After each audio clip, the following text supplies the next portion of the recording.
Hello and welcome. इस lecture में हम CSS फ्लैक्सबॉक्स लेआउट मॉडल के बारे में बात करेंगे। अब फ्लैक्सबॉक्स लेआउट मॉडल क्या है, डेफिनेशन से देखते हैं। The flexbox layout model makes it easier to design flexible responsive layout structure. अब इसका मतलब क्या होता है फ्लैक्सिबल रिस्पॉन्सिव लेआउट स्ट्रक्चर?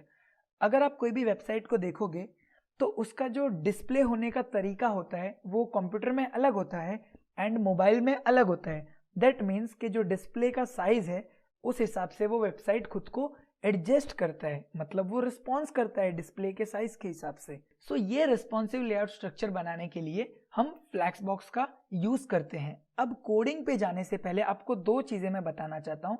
अगर मैं बात करूंगा हॉरिजॉन्टल की, दैट मीन्स कि मैं एक ऐसी लाइन की बात कर रहा हूँ जो लेफ्ट टू राइट या फिर राइट टू लेफ्ट जा रही है, और हॉरिजॉन्टल को हम रो भी कहते हैं। एंड अगर मैं बात करूंगा वर्टिकल की, मतलब मैं एक ऐसी लाइन की बात कर रहा हूं जो टॉप टू बॉटम या फिर बॉटम टू टॉप जा रही है, एंड उसको हम कॉलम भी कहते हैं। अब मैंने यहाँ पर सिंपल सा स्ट्रक्चर तैयार किया है CSS एंड HTML का। मैं पहले आपको एक्सप्लेन कर देता हूँ ये क्या है। देखो हमारे पास यहाँ पर एक कंटेनर है, डिव कंटेनर, ओके, और मैंने उसको क्लास दे दिया है पेरेंट। अब पेरेंट क्यों दिया है मैं बताता हूँ। एंड उस डिव के अंदर मैंने 3 डिव बनाए हैं और उन तीनों को मैंने चाइल्ड 1, चाइल्ड 2, चाइल्ड 3 का क्लास दिया है। सो अगर हम कहते हैं कि एक डिव के अंदर 3 डिव है तो जिस डिव के अंदर है उसको हम पेरेंट कहेंगे और जो अंदर है उनको हम कहेंगे चाइल्ड। सो इस तरह से कोडिंग में पेरेंट और चाइल्ड की बात की जाती है। अब मैंने क्या किया है, जो पेरेंट है उसको विथ एंड हाइट दे दिया है 600 पिक्सल का एंड उसको बॉर्डर दे दिया है ब्लैक कलर का। एंड जो 3 चाइल्ड है तीनों को मैंने 100 पिक्सल का विथ एंड हाइट दिया है एंड तीनों को अलग अलग कलर दिया है। अब देखो जो डिव हमारा एलिमेंट है वो ब्लॉक लेवल एलिमेंट है, और ब्लॉक लेवल एलिमेंट हमेशा क्या होते हैं, न्यू लाइन पे आते हैं। ओके, दैट मीन्स के one after another new line, vertical direction में जाएंगे वो लोग, ऊपर से नीचे की तरफ वेब पेज पे अरेंज हो जाएंगे। कंट्रोल S सेव करूंगा एंड मैं ये वेब पेज ओपन करूंगा तो देखो यहाँ पर जो तीनों डिव है, जो चाइल्ड है, वो तीनों वर्टिकल डायरेक्शन में नीचे की तरफ जा रहे हैं, red, blue and purple. And जो हमारा पेरेंट है उसके पास ब्लैक कलर का बॉर्डर है। सो ये तो हमारा बेसिक स्ट्रक्चर तैयार हो गया। अब हम देखेंगे कि इस स्ट्रक्चर के ऊपर हम फ्लैक्स बॉक्स कैसे अप्लाई कर सकते हैं। सो मुझे क्या करना पड़ेगा, अगर ये तीनों जो चाइल्ड है इनको रिस्पॉन्सिव बनाना है, दैट मीन्स के डिस्प्ले के हिसाब से एडजस्ट करना है और ऐसी सारी चीजें करनी है, तो पहले मुझे इस पेरेंट को फ्लेक्सिबल बनाना पड़ेगा जिसके अंदर तीनों चाइल्ड है उसको। सो मैं क्या करूंगा, पेरेंट के अंदर जाऊंगा एंड वहां पर लिखूंगा डिस्प्ले प्रॉपर्टी है जो, एंड उसकी जो वैल्यू है वो मैं लिख दूंगा फ्लेक्स। अब अगर हम लोग पेरेंट के अंदर डिस्प्ले फ्लेक्स करके लिख देते हैं, दैट मीन्स कि जो हमारा यहाँ पर पेरेंट डिव है वो अब फ्लेक्सिबल बन चुका है। अब देखो मैं अगर सेव करता हूं तो ये जो डिस्प्ले फ्लेक्स प्रॉपर्टी है ना, इसका जो डिफॉल्ट वैल्यू होता है वो क्या करेगा, जो भी चाइल्ड वर्टिकल डायरेक्शन में अरेंज है, जो कि हमारे यहाँ पर दिख रहे हैं आपको वर्टिकल डायरेक्शन में, उनको ये हॉरिजॉन्टल डायरेक्शन में अरेंज कर देगा। सो देखो रिफ्रेश करके, सो ये होता है फ्लेक्स बॉक्स का पावर। अब इसने इनको हॉरिजॉन्टल डायरेक्शन में अरेंज कर दिया। ओके, अब मुझे चाहिए वर्टिकल डायरेक्शन में, तो मैं क्या करूंगा, मैं यहाँ पर सिंपली कोड में जाऊंगा।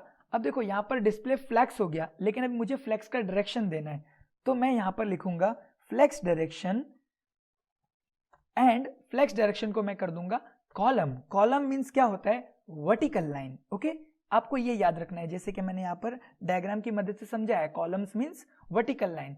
तो अगर अभी मैं रिफ्रेश करूंगा तो जो हमारा हॉरिजॉन्टल था वो वापस वर्टिकल आ जाएगा। ठीक है, एकदम सिंपल है। एंड मुझे इनको वापस हॉरिजॉन्टल करना है तो आप कॉलम को हटा दो और यहाँ पर लिख दो रो, तो ये हो जाएगा हॉरिजॉन्टल। अगर आप नहीं लिखोगे रो तो भी वो उसका जो डिफॉल्ट वैल्यू है डिस्प्ले फ्लेक्स का वो हॉरिजॉन्टल ही होता है। सो यहाँ पर देखो जो फ्लो है हमारा, जो चिल्ड्रन है वो कौन से डायरेक्शन में फ्लो हो रहे हैं, लेफ्ट टू राइट। सो ये जो फ्लो है इसको हम कहते हैं हॉरिजॉन्टल फ्लो। ओके, अब मैं एक नई प्रॉपर्टी इंट्रोड्यूस करूंगा यहाँ पर। बस आपको यहाँ पर ये याद रखना है कि जो हमारा फ्लो है वो हॉरिजॉन्टल डायरेक्शन में है और लेफ्ट टू राइट जा रहा है। आपको यहाँ पर ये याद रखना है। देखो अगर आप ड्राइंग में देखोगे तो इस तरह से जो लेफ्ट टू राइट फ्लो होता है हम उसको हॉरिजॉन्टल फ्लो कहते हैं। ओके, ये आपको याद रखना है। अब मैं कोड में जाऊंगा। सो अब मैं यहाँ पर एक नई प्रॉपर्टी इंट्रोड्यूस करूंगा जिसको कहते हैं अलाइन आइटम्स। और मैं करूंगा सेंटर। अब मैं कंट्रोल एस करके रिफ्रेश करता हूं तो देखो जो आइटम्स थे वो सेंटर में आ गए। ओके, जो पेरेंट के चिल्ड्रन है, मैंने पेरेंट में लिखा ना कि पेरेंट के अंदर जो भी चीजें हैं आइटम्स उनको अलाइंड कर दो सेंटर में। सो ये सेंटर में आ गए। अब देखो यहां पर ये चीज कैसे काम करती है, मैं आपको क्लियरली एक चीज एक्सप्लेन करना चाहता हूं जो कि बहुत ज्यादा इंपॉर्टेंट है। अगर हमारा फ्लो हॉरिजॉन्टल डायरेक्शन में है तो जो अलाइंड आइटम प्रॉपर्टी है वो आजू बाजू काम करेगा। आजू बाजू मीन्स टॉप एंड बॉटम की तरफ काम करेगा। आपको ये चीज याद रखनी है, जब फ्लो हॉरिजॉन्टल होगा तो आजू बाजू काम करेगा। आजू बाजू मतलब यहां पर आजू बाजू क्या होता है, टॉप एंड बॉटम। सो मैंने जो अलाइन आइटम सेंटर किया वो कहां पर काम किया, आजू एंड बाजू। दैट मीन्स दोनों साइड में उसने स्पेस छोड़ दी, टॉप एंड बॉटम, एंड वो सेंटर में आ गया। सो इसलिए मैं बार बार स्ट्रेस डाल रहा हूं आजू बाजू। अब मैं आपको एक और एग्जांपल देता हूं। अब अगर यहां पर मैं फ्लेक्स डायरेक्शन कर देता हूं कॉलम, एंड जो अलाइन आइटम प्रॉपर्टी है उसको मैं निकाल दूंगा कंट्रोल एस, एंड अगर रिफ्रेश करता हूं तो देखो अब जो मेरे चिल्ड्रन है, पेरेंट के जो चिल्ड्रन है वो टॉप से बॉटम की तरफ जा रहे हैं, मतलब उनका जो डायरेक्शन है वो वर्टिकल है। सो एक बार ड्राइंग देखते हैं हम। सो वर्टिकल मीन्स हमारा फ्लो वर्टिकल है, तो अभी जो अलाइन आइटम प्रॉपर्टी है वो कैसे काम करेगा, आजू बाजू, मतलब उसके दोनों साइड काम करेगा। That means left and right, left and right काम करेगा। सो अगर मैं अभी यहां पर लिखता हूं align items centre control S, and अगर मैं अभी रिफ्रेश करूंगा तो देखो इसने हॉरिजॉन्टली दोनों साइड में स्पेस छोड़ दी। मतलब कि जो अलाइन आइटम प्रॉपर्टी है वो कौन से डायरेक्शन में हमारे चिल्ड्रन फ्लो हो रहे हैं उसके ऊपर डिपेंड करता है। सो पहले हमने जब अलाइन आइटम किया था तब उसने टॉप एंड बॉटम की तरफ स्पेस छोड़ा था। जब हमने फ्लो क्या रखा था, रो। अब देखो कोड में ध्यान से देखो, यहां पर कोड में पहले हमने रो लिखा था, उस टाइम पे हमारी जो स्पेस छोड़ी गई थी वो टॉप एंड बॉटम की तरफ स्पेस छूटी थी और जो आइटम्स थे वो सेंटर में आ गए। लेकिन अगर मैं कोड में हमारा फ्लेक्स डायरेक्शन कॉलम कर देता हूं तो अभी जो स्पेस बचेगी वो लेफ्ट एंड राइट में बचेगी और आइटम्स सेंटर में आ जाएगी। अभी आपको एक चीज ध्यान में रखनी है कि जो अलाइन आइटम प्रॉपर्टी है वो किसके ऊपर डिपेंड करता है, हमारे जो आइटम्स है वो कौन से डायरेक्शन में फ्लो हो रहे हैं। अगर वो लेफ्ट टू राइट फ्लो हो रहे हैं तो अलाइन आइटम प्रॉपर्टी कहां पर काम करेगा, टॉप से बॉटम दोनों साइड में काम करेगा।